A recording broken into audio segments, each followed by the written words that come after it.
حضرت عمر کا اسلام لانا اسلام کے لیے عزت کا ذریعہ بنا اور بلند آواز سے نعرہ تکبیر مکے کی فضاؤں میں بلند ہوا۔ 40 مسلمان جب ہو گئے تو پھر میرے رب نے کہا یا ایھا النبی حسبک اللہ، اے نبی تمہارے لیے اللہ کافی ہے، ومن اتبعک من المؤمنین، اور تمہارے لیے اہل ایمان کافی ہیں۔ حضور علیہ السلام کے حوالے سے ان کی حساسیت اور ان کا جوش و جذبہ اور ان کی غیرت ایمانی دیدنی تھی۔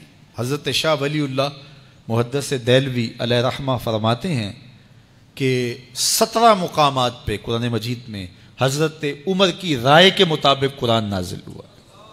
یہ اللہ نے حضرت عمر کو شان عطا فرمائی۔ اور پھر جب حضور علیہ السلام کے وصال کے بعد حضرت عمر سیدنا صدیق اکبر کے وصال کے بعد بھی تخت خلافت پہ بیٹھے، 22,55,000 مربع میل پہ آپ کی حکومت کی حدود پھیل گئیں، اور حضرت عمر کی حکومت صرف انسانوں پر نہیں تھی، عمر کی حکومت پانیوں پر بھی تھی، عمر کی حکومت آگ پر بھی تھی، عمر کی حکومت ہواؤں پر بھی تھی، اور عمر کی حکومت دھرتی پر مٹی پر بھی تھی۔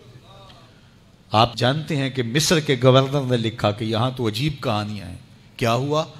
کہا کہ دریائے نیل اتنی دیر تک چلتا نہیں جب تک ایک نوجوان لڑکی کو زیورات سے آراستہ کر کے نیل میں ڈالا جاتا ہے، پھر نیل چلتا ہے، اور یہ برسا برس سے رسم جاری ہے۔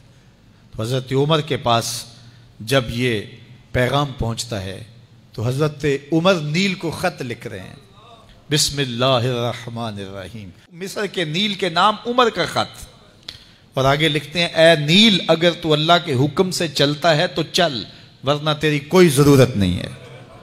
اور رکا لکھ کر کاسد کو دیا، جا کے یہ دریائے نیل میں ڈال دو۔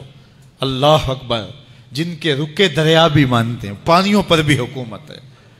اور نیل میں جب وہ رکا ڈالا گیا، نیل ایسا چلا آج تک کبھی رکا ہی نہیں ہے۔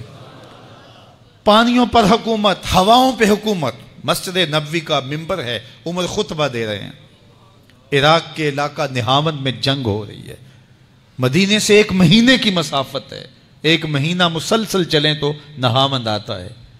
حضرت عمر خطبہ دیتے دیتے درمیان میں جملہ معترضہ کا، یا ساریہ الجبل، اے ساریہ پہاڑ نہ چھوڑنا۔ لوگ حیران ہیں کیا ماجرا ہوا کہ ہم سے مخاطبہ ہے، ساریہ نہاوند میں ہے، اور کہا ساریہ پہاڑ نہ چھوڑنا۔ 1 مہینے کے بعد جب وہاں سے قاصد آیا، اس نے کہا اللہ نے فتح دے دی۔ کہا کیسے؟ کہا پہاڑ کو چھوڑ کر دشمن پر ٹوٹنے لگے تھے، آگے بڑھنے لگے تھے، ان پر حملہ آور ہونے لگے تھے۔ اچانک عمر کی آواز آتی، پہاڑ کو نہیں چھوڑنا، چونکہ اگر ہم پہاڑ کو چھوڑ دیتے دشمن پیچھے سے حملہ آور ہونے کے لیے تیار کھڑا تھا۔ تو کہا بس ہم پہاڑ کو اپنی پشت پہ پھیر رکھا، اور اللہ نے اسی دن ہمیں فتح عطا کر دی۔ ہوائیں بھی ان کا پیغام پہنچاتی ہیں، پانی بھی ان کا حکم مانتے ہیں۔ اس زمانے میں فائر بریگیڈ سسٹم نہیں تھا، لیکن ایک آگ بڑھتی آ رہی ہے شہر کی طرف، لوگوں نے حضرت عمر کو بتایا، امیر المومنین آگ پھیلتی آگے بڑھتی چلی آ رہی ہے اور شہر کو اپنے قابو میں لینے والی ہے۔ عمر اپنی چادر اتارتے ہیں اور حضرت تمیم داری کو دیتے ہیں، کہا یہ چادر لے جاؤ اور ایسے ایسے کرو، آگ پیچھے بھاگتی چلی جائے گی۔ تو چادر ہلاتے جاتے ہیں حضرت تمیم داری، اور آگ پیچھے بھاگتی چلی جاتی۔ مٹی بھی حکم مانتی ہے۔ ایک لونڈی کھڑی رو رہی ہے راستے میں، کہا تجھے کیا ہوا؟ کہا ٹھوکر لگی، میرا تیل زمین میں بہہ گیا، میری مالکہ بڑی سخت ہے، وہ مجھے کہے گی تم نے یہ کیا کیا۔ عمر درہ زمین پہ مارتے ہیں، فر الارض الم عادل علیک، زمین عمر نے تیری چھاتی پہ عدل نہیں کیا، تو عمر کے ہوتے ہوئے اس کا تیل پی جائے۔ زمین تیل باہر نکال دیتی ہیں، فرماتے ہیں ڈال لے اپنے برتن میں۔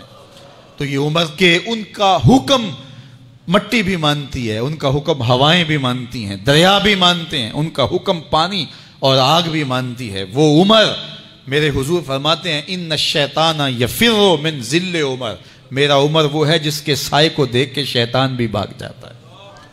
حضرت عمر رضی اللہ تعالیٰ عنہ نے ایک بہترین نظم و نسق دیا اور امور سلطنت کو اس انداز سے منظم کیا۔ ایک غیر مسلم مفکر کہتا ہے اگر اس امت کو ایک اور عمر مل جاتا پوری دنیا پہ حکومت مسلمانوں کی ہوتی۔ ایک دن مسجد نبوی سے باہر حضور تشریف لا رہے تھے، دائیں ہاتھ میں حضرت ابو بکر کا ہاتھ تھا، بائیں میں حضرت عمر کا ہاتھ تھا، ایسے باہر کی جانب آ رہے تھے۔ دروازے سے کوئی بندہ داخل ہوا تو اس کو دیکھ کے حضور نے فرمایا ہا کازا نبعث یوم القیامہ، قیامت کے دن جب قبروں سے اٹھائے جائیں گے ہم ایسے ہی اٹھیں گے، میرے دائیں ہاتھ میں ابو بکر کا ہاتھ ہوگا، بائیں میں عمر کا ہاتھ ہوگا۔ اللہ اکبر، یہ شک ہو